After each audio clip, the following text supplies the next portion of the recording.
Hello বন্ধুরা, আজকে বানিয়েছি পনির দিয়ে মুগ ডাল।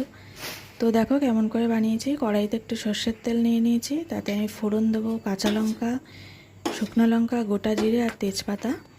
এটা আমি ফোড়ন দেবো এখানে। আর তার সাথে আমি দেবো হচ্ছে ছোটো ছোটো করে আলু আর একটুখানি পনিরটাকে ছোটো ছোটো করে কেটে নিয়েছি। আর মুগ ডালটাকে তো শুকনো কড়াইতে নেড়ে সেটাকে আমি নুন দিয়ে সিদ্ধ করে নিয়েছি প্রেশার কুকারে। তো দেখো ফোড়নটা দিয়ে এখানে আমি আলুটা ভাজা ভাজা করে নিচ্ছি। এখানে একটু নুন হলুদ দিয়ে দেবো, আর পনিরটাও আমি এখানে দিয়ে দেবো, দিয়ে একসাথেই ভাজা করে নেবো। আর কাজু বাদামটাও দিয়ে দেবো। কিশমিশটা আমি ব্যবহার করিনি, কারণ কিশমিশটা খাবে না, মানে আমার মেয়ে খাবে না বলেছে, সেই জন্য। তো দিলে ভালোই হতো। তো পনিরটাও দিয়ে আমি ভাজা হয়ে গেছে একসাথে। তো দেখো বন্ধুরা, ভাজা ভাজা করে নিলাম। এবার আমি এখানে ডালটা দিয়ে দেবো। একদম সিম্পল ব্যাপার, কিছুই নেই। একটু নিরামিষ পদ হলে না একটু এদিক ওদিক করে খেলে ভালোই লাগে।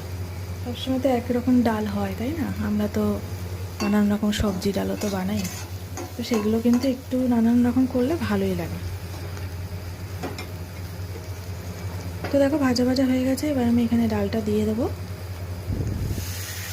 ডাল দিয়ে ভালো করে নাড়াচাড়া করে একটু ফুটিয়ে নিয়ে একটু নুন হলুদটা আমি আগেও দিয়েছি, যদি লাগে তো দেবো। তো একটু মিষ্টি দেবো অবশ্যই।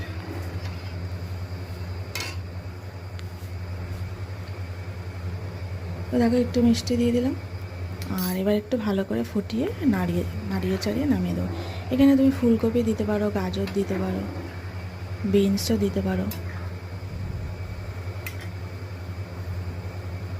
তো সব যত কিছু দেবে সবজি ডালটা ভালো লাগে খেতে।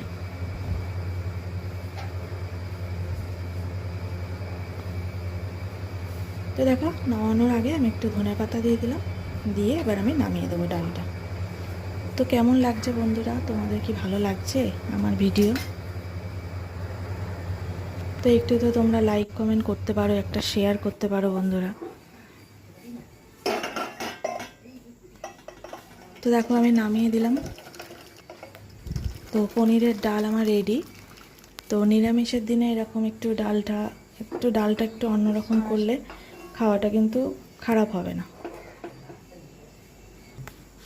তো দেখো ভালো লাগছে বন্ধুরা।